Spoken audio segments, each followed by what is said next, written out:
kung meron lang po kayong extra ngayon. No? So please, tangkilikin natin ang proyekto ng ating simbahan. Tulad po ng sinabi ko sa nakaraang misa ko dito, gusto ko rin pong itong sabihin sa inyo.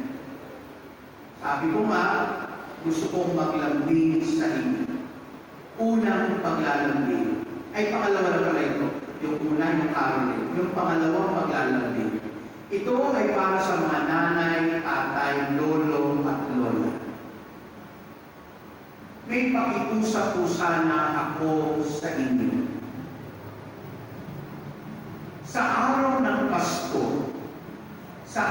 ng Pasko, please, huwag niyong pagagalitan ang inyong mga anak o mga apo. Huwag niyong gawin iyon. Iba ang araw ng Pasko. Father, pasaway sila. Matigas ang ulo. Tandaan natin, dahil tayo ay naging bata. Tama o mali? Tama. At lahat din tayo naging matigas ang ulo.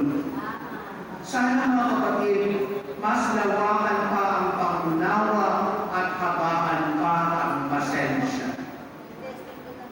Sana mas maramdaman ng inyong mga anak na nandyan kayo para sa kanila.